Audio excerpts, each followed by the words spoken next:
We are covering Western expansion. All right. My name is? My name is Mr. Salinas. All right. From Cruz Texas. All right. Okay, before we get to this governor, I just want to make the announcement that Jonathan's passing out graded work, and we're going to use some of this graded work for the assignment later today. Everybody should have a marker board as well as a marker. If you don't have a marker, raise your hand. If you don't have a marker, raise your hand. Now, I apologize, I was supposed to get you a image, but the printer is running low, so I have these images up here. I want you to take a good look at these images on the Promethean board. You have 4 images. I'm going to pose a question to you in a second, and then I want you to write that question down, and then I'll go back to the image, and so you can think of the image. You have a question. So the first one is provide titles for each picture. So go ahead and write that down. Provide titles for each picture.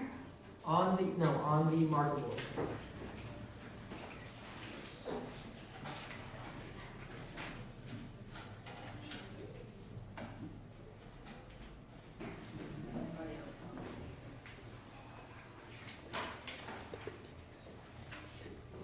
Okay, once you have this, now we're going to go ahead and go back to the pictures.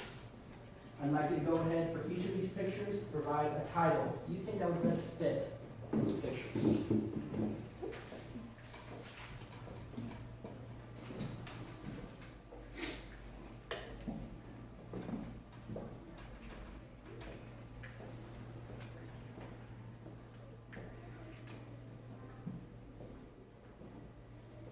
So look at this picture, provide a title. In this picture, you provide a title. In this one, provide a title. In this one.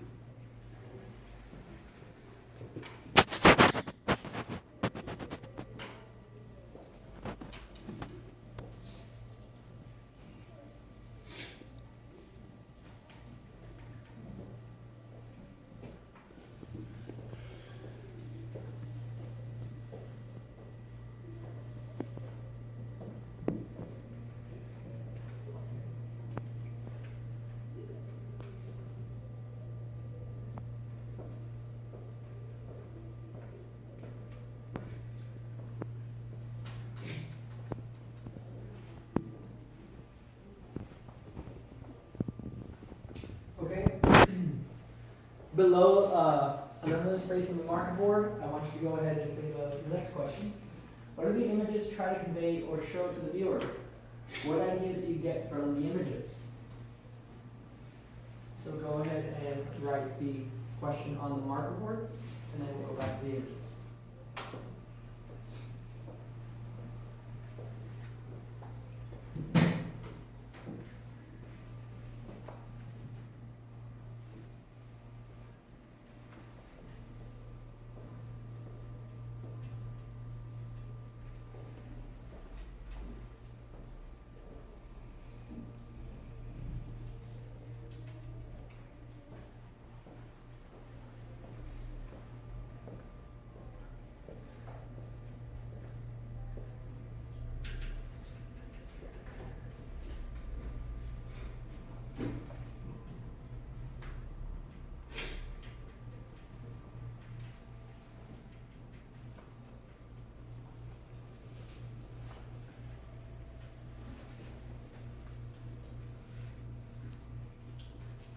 Okay, I'm going to go ahead and show back the images.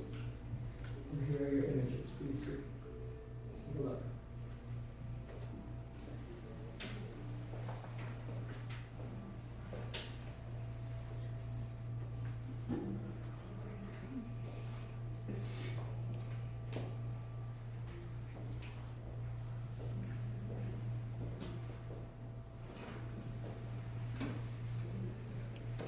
All right, now what I'd like you to do, before we share with the class, I want you to share some of your thoughts and ideas, the titles you have for the images, the ideas you thought these images show with your group members. And Virgil, if you want to go ahead and partner up with this group, move over here.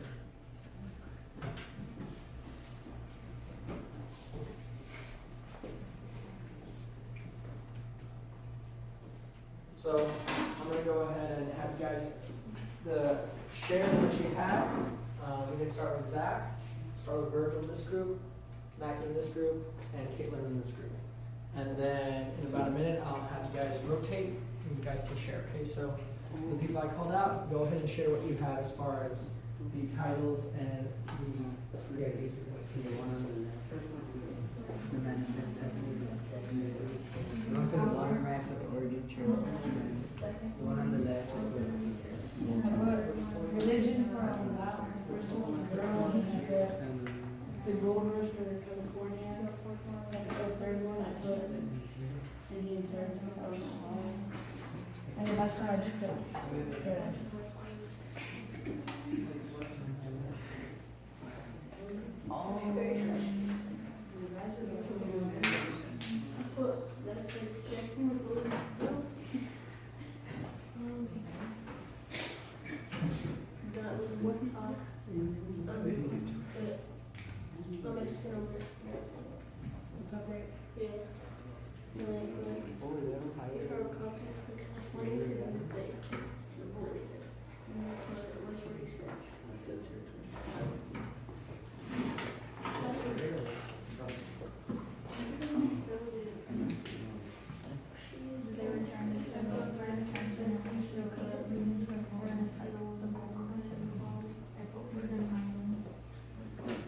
Okay, let's go ahead and, did we all have time to share, or we only have one person share?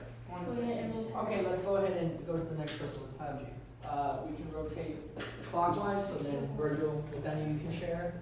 You can have, Jillian share, we'll have Jillian share, we'll have Jonathan share. And I'll put that at the bottom. Go ahead. first for my business, and the second one for California. And the third one put Gold Rush, and one for the Puck West Florida country. And from the bottom, they try to show people more.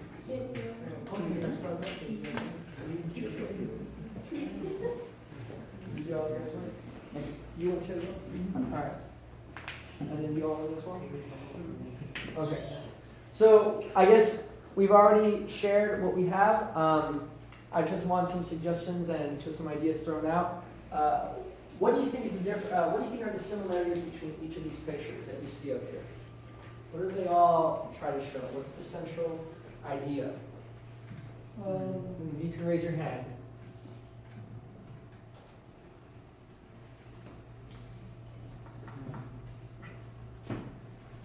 Yes, Caitlin. Okay, so westward expansion is one of the ideas here.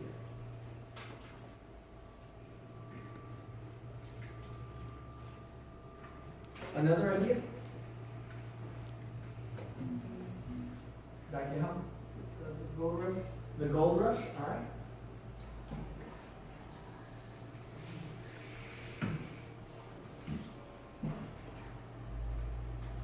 Any other ideas? Yes, Nathaniel. Manifest destiny. Good.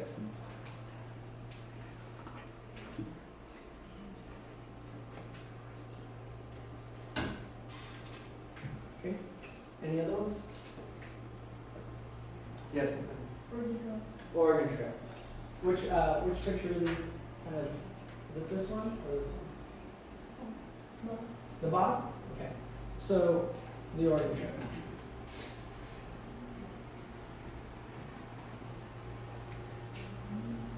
Okay.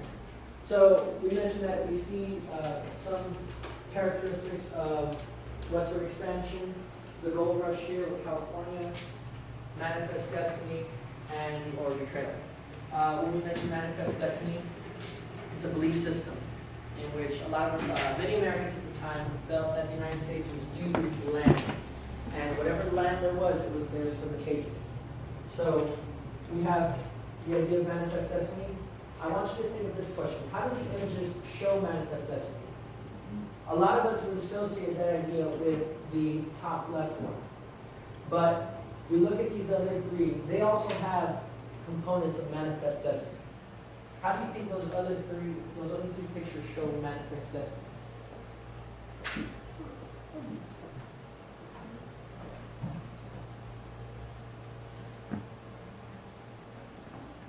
So I want you to think about this question. last question right here. You can go ahead and write it down, and then I want you to go ahead and write your statement. How do the images show manifest destiny?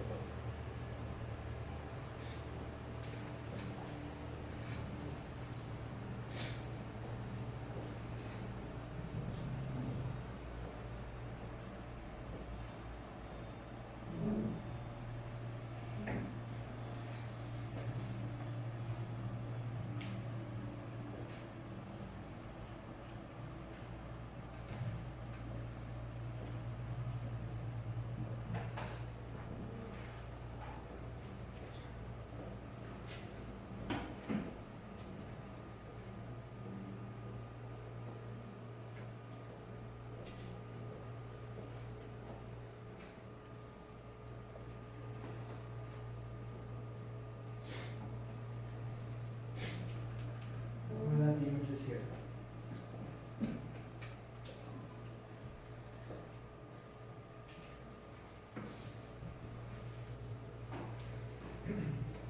Now, we wrote a definition for manifest destiny last week, and we have it in our journal.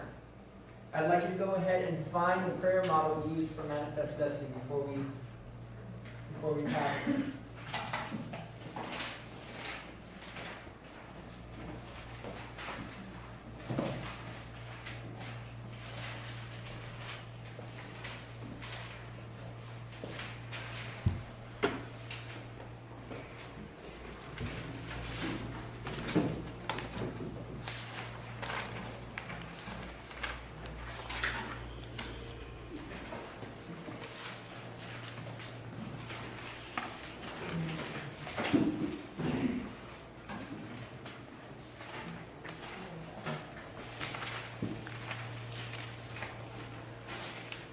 Before the next.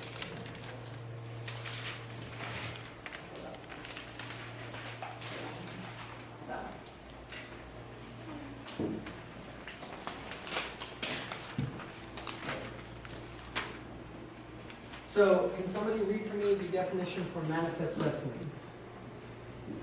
I'll have Virgil go ahead. A belief shared by many Americans in the mid-1800s that the U.S. should expand across the continent to the Pacific Ocean. Okay, so it's a belief that they all should expand across the continent. We know that there, all these pictures, we have a direction facing west. You have some of these guys facing west. You have this, we're trying to expand to the Pacific Ocean. You have the ocean outlined here in this picture. And then right here you have some traveling caravans, possibly going along the Oregon Trail. So that's your idea of manifest destiny in these pictures. What else, what other ideas do we think about when the idea of manifest destiny comes into mind?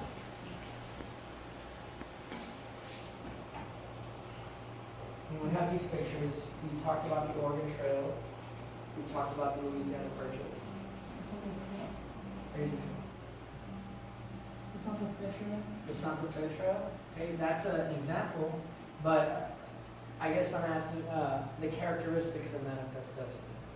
We know the definition, but what if we were to describe manifest destiny? We have images here. We have examples in history. What else? What are the characteristics of it? How would you describe it? Raise your hand. People are moving, right? People are moving. What else are they getting as they're moving? Why are they moving?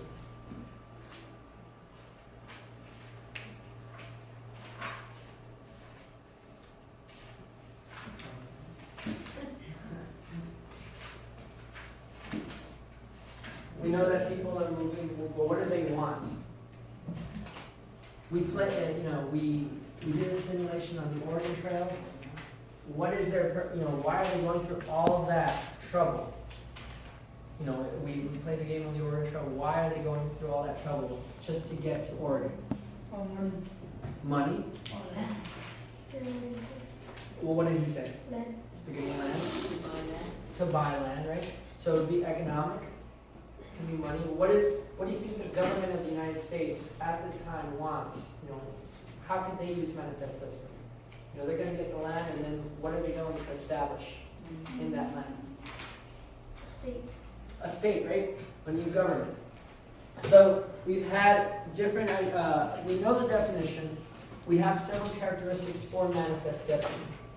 And so you have to keep it in mind as we are reviewing all these events in American history. The United States, both its people and both its government, want more land for money, for social reasons, and for political reasons to establish governments and states. We're going to go ahead and we're going to continue our notes from yesterday. We're going to finish notes on Monday, I'm sorry. We're going to finish the notes, and then after the notes, we're going to identify all these lands of Western expansion in a timeline. So I'd like you to go ahead and go to the notes on Monday.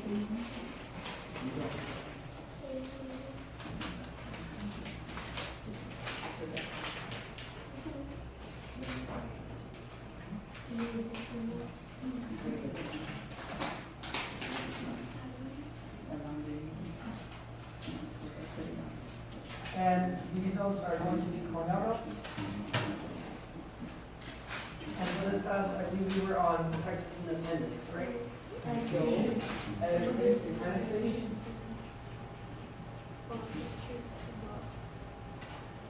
It was Texas. Well, it was Texas. Texas independence, right? No. We're at annexation. Was it? We already Oh, know right there. territory. We're right there. We're at Texas We annexation. finished that. Okay, we finished that. Now we're in Texas independence. So Texas annexation, Texas independence. After the Louisiana Territory, Louisiana Purchase, many Americans moved to the eastern part of the Mexican state, Texas, to grow cotton.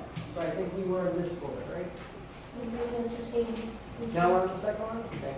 So as far as Western expansion goes, the United States had gathered the Oregon Territory. Now they're in Texas, and we're going to go through a quick overview of Texas independence. So after the Louisiana Purchase, many Americans moved to the eastern part of the Mexican state of Texas to grow cotton. By 1830, Mexico, alarmed at the number of immigrants, sent troops to block further settlements.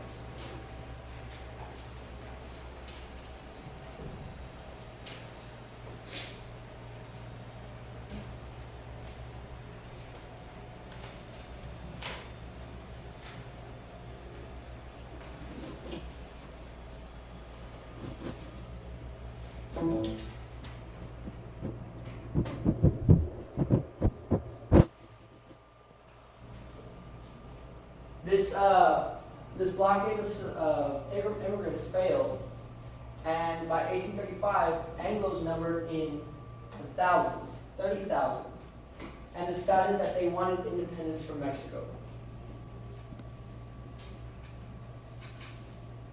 For these bullets, I'm going to give you about 1 minute to gather information and to simplify.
Okay?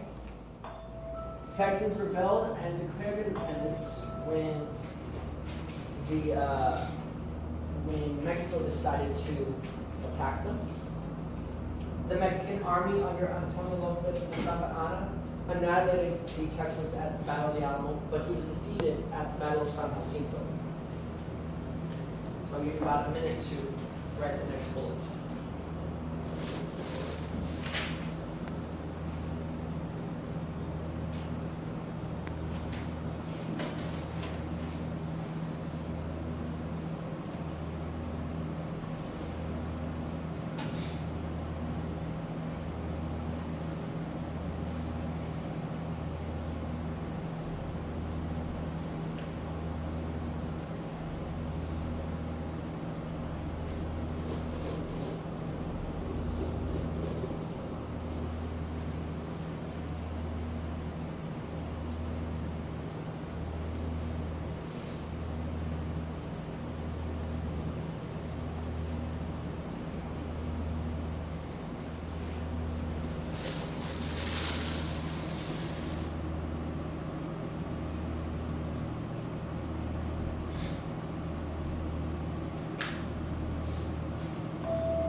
Santa Ana was captured at the Battle of San Jacinto, and a lot of troops in Texas actually wanted Santa Ana to be executed.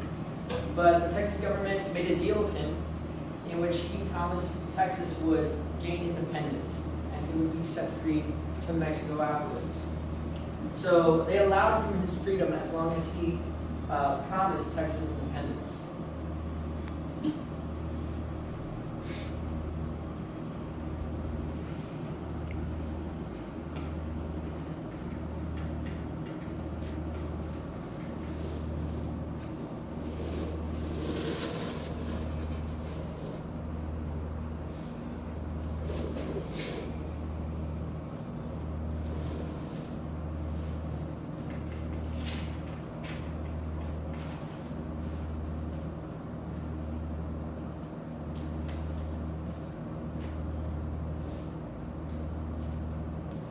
So after Texas gained independence, they were their own country for several years, during the 1830s and 1840s.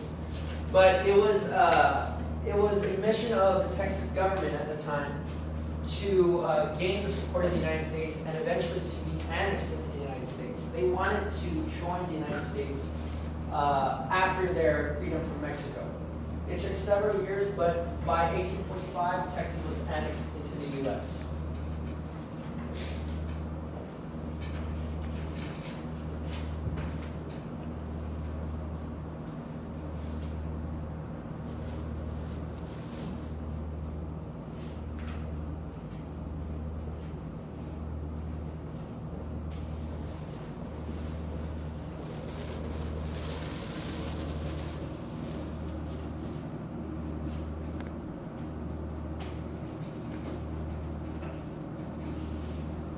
Sorry.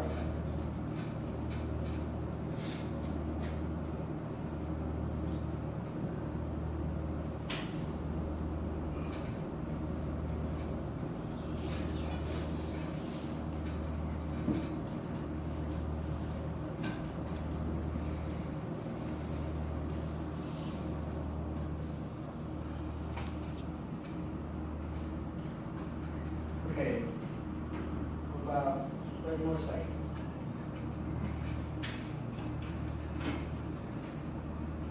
So, when Texas was annexed into the U.S., there was an understanding, according to actually, there was sort of a misunderstanding between Texas and Mexico. Texas considered all this area that you see in green to be the true territory of Texas. And Mexico claimed that only the yellow you see on this map was Texas. So when the United States actually annexed Texas and allowed them to join, the U.S. government thought that this whole region was Texas, while the Mexican government thought that this whole region was Texas. This disagreement wasn't going to be, it didn't resolve peacefully, and eventually it's going to lead to war. We covered this war this past week with our summary of the Mexican-American War. And that led to the Mexican cession, which is your next slide right here, the Mexican cession. So the annexation of Texas opened up the border dispute between the U.S. and Mexico.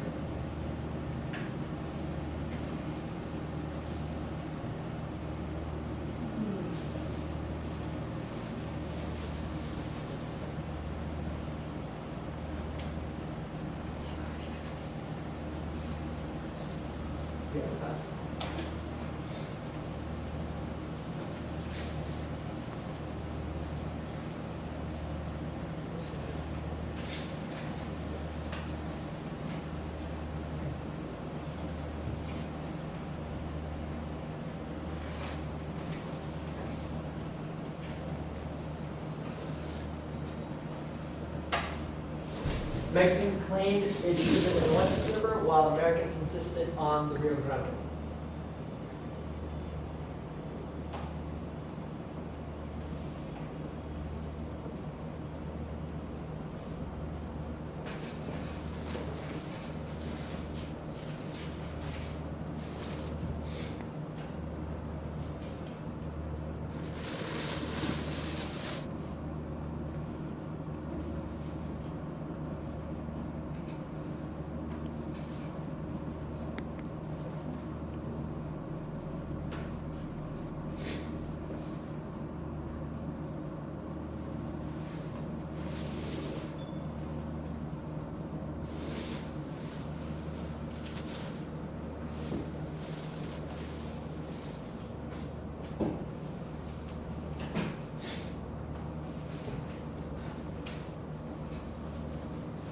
go to the next bullet. In 1846, Mexican forces skirmished with U.S. troops on the north side of the Rio Grande.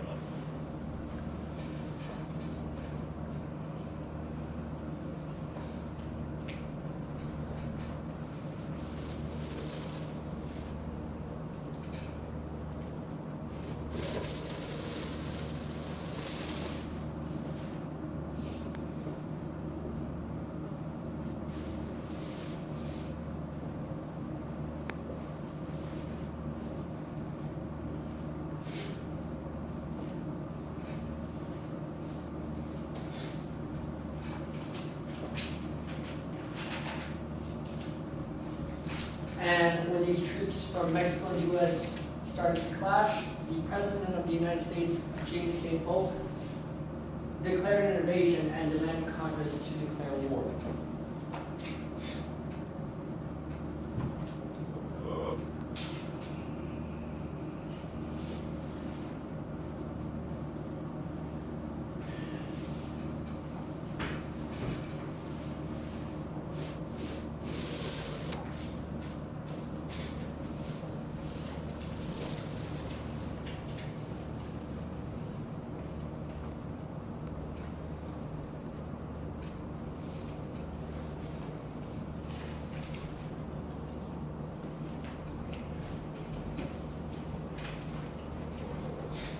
U.S. forces, led by General Taylor, quickly defeated the Mexicans in this war.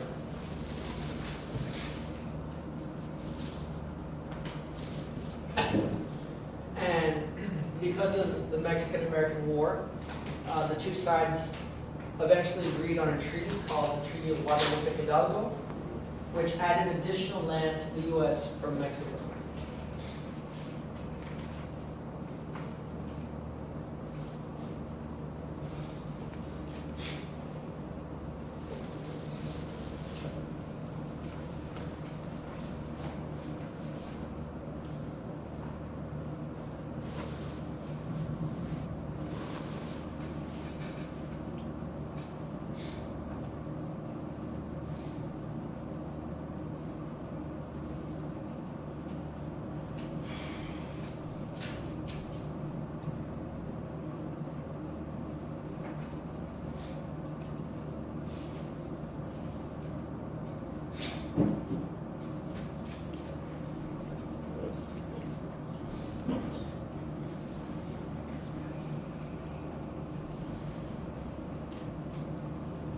About a minute. Copy the rest now.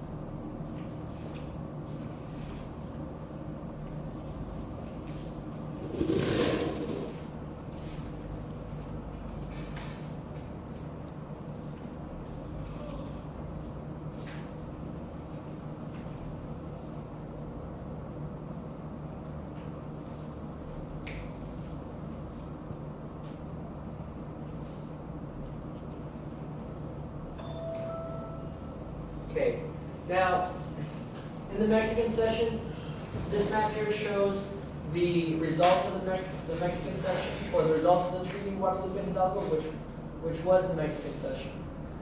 You have these lands that are added after the Mexican-American War: New Mexico, parts of Colorado, Utah, Arizona, Nevada, and California.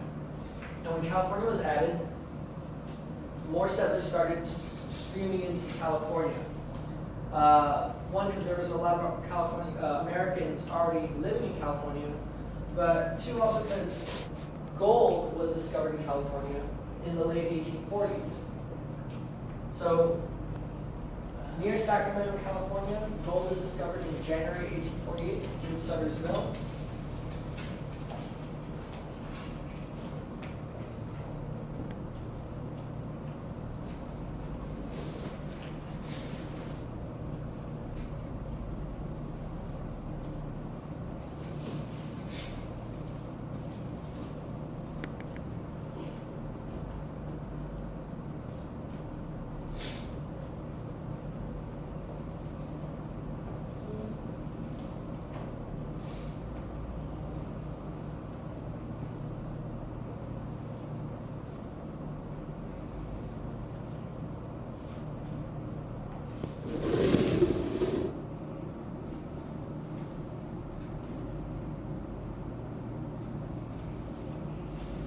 when gold is discovered, the following year, there's an influx and a great migration of settlers from the American East. With the discovery of gold, more than 80,000 people streamed into California. And by 1849, these gold seekers are known as 49ers. So we've heard of this term before, 49ers. Where have you heard of this term? Yes, the football team, right? And where are they located? They're located in California and San Francisco. So that's where they get the name. Why are they called 49ers? What's the significance of 49? It represents what? Well, it represents the gold rush, but why 49? Because of the year. Because of the year, right? 1849. So in 1849, these settlers go into California hoping to strike it rich, and they're called 49ers. Now the problem is there's 80,000 of these 49ers, and with all of them in California, not all become rich. Some of them don't strike the gold they're looking for.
About another minute, and we're going to our final slide.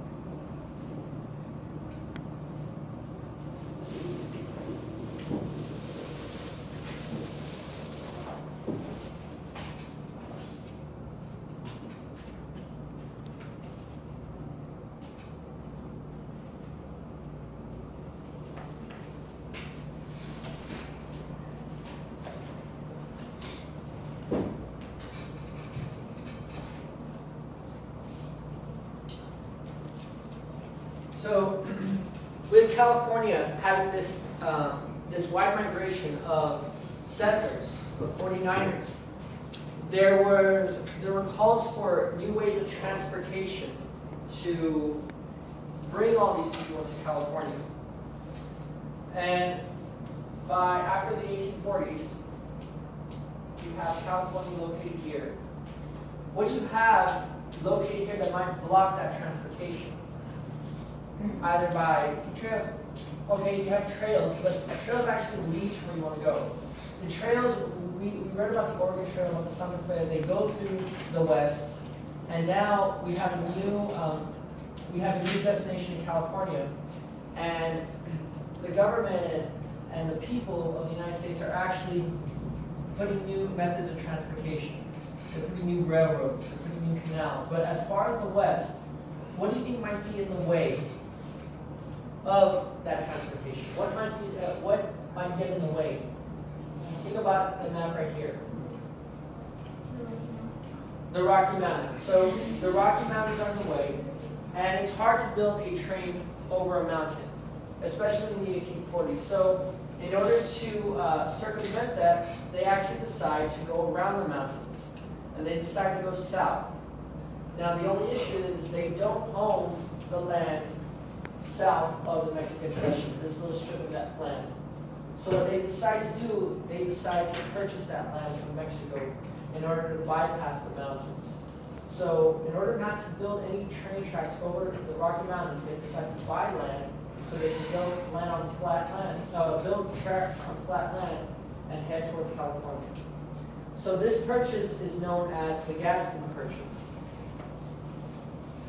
As the United States was acquiring new land, railroads would be built across the country as a faster method of transportation.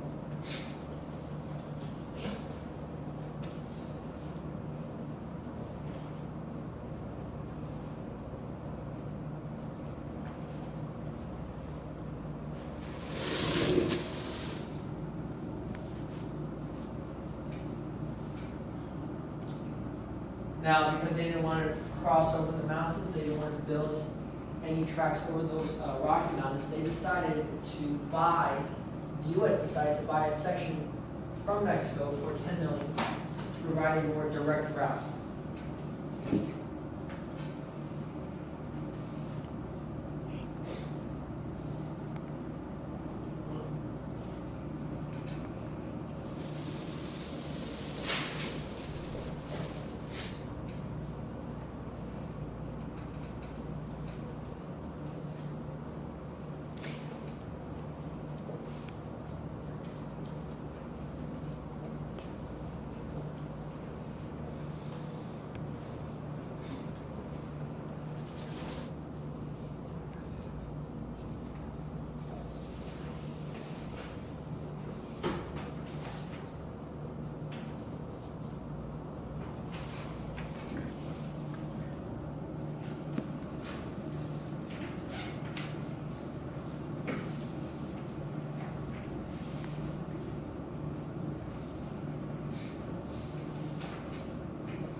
Maggie has passed out a timeline, this issue here. A timeline that is going to, that we're going to use to identify the different portions of westward expansion.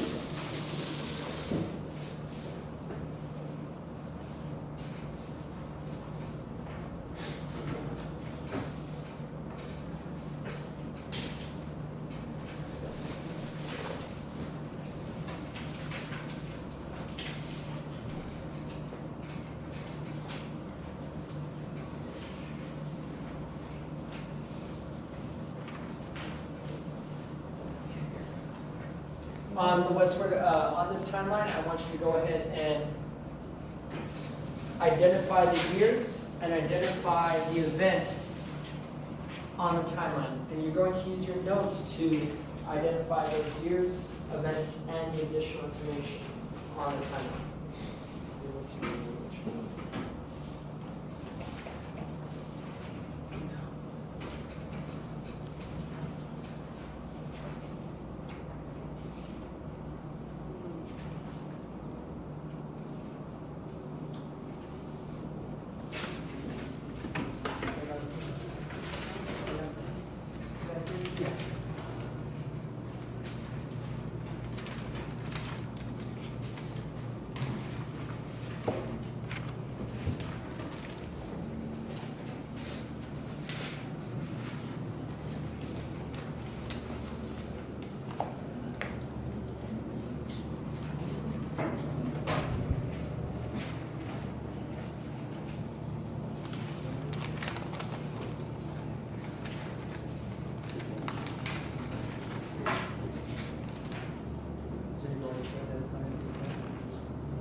What I'd like you to do, I want you to go ahead and take your notes, and you're going to finish this for homework.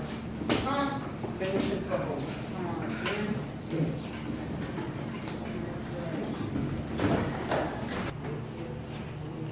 Hello, my name is Mr. Salinas, and I speak to U.S. history, and our topic today is Western expansion.